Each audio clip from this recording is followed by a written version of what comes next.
Kaunti-inĩ ya Nakuru nĩ matanyĩtwo kũgunĩka tabarĩra ya maĩ matarĩ na kemiko mũthemba wa fluoride rungu rwa mũbango wa bengi ya thĩ World Bank. Nĩ mũbango ũkĩte thutha wa aikari aingĩ kwaga mawĩra nĩ ũndũ wa magego kũgaca kũgerera maĩ marĩa mahũthagĩra. Hapa kazi tunafanya, tunaweka maji kutoka police line in Naivasha up to Karakta ambapo ni kijiji.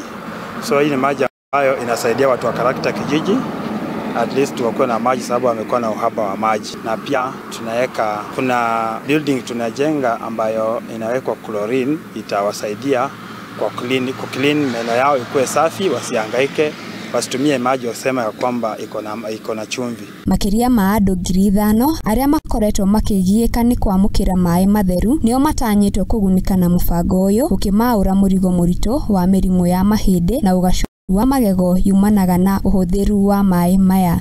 Zaidi ya watu 5,000 hadi 10,000 watanufaika sababu sehemu ambayo tunapeleka maji kuna uhaba wa maji sana na wamekuwa wakiteseka kwa muda mrefu.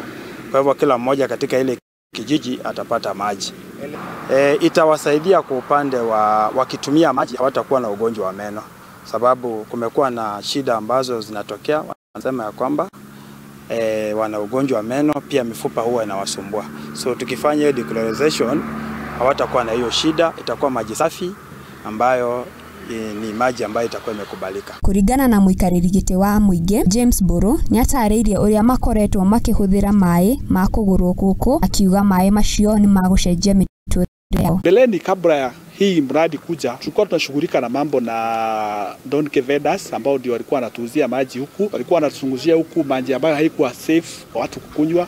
Tulikuwa tunashughulika na mambo kama hayo. So wakati tuliletewa huu mradi tulisema tuko na nia na tuko na hitaji ya kupata maji. Nĩ tabarĩra ĩrakinyanĩirio rungu rwa rũhonge rwa kwagĩrithia mĩikarĩre ya icagi cia mataũni-inĩ KISI ĩgĩtanywo kũguna ona mbeũ njĩthĩ na mĩeke ya mawĩra kũrĩa aikari mamĩgathĩrĩirie makiuga nĩ kũmacenjeria mĩikarĩre. Maji kiingia hapa kwa mtaani, kitu ya kwanza ina fluoride. Watoto wetu sasa wenye wataanzia na hii maji hawatakuwa na meno mbaya. Alafu inasaidia watu wengine wale hawana pesa ya kununua ile ya kukunywa watatumia hii. Ngĩribotera Muthingi TV, Getwo Wangeci wa Wachira.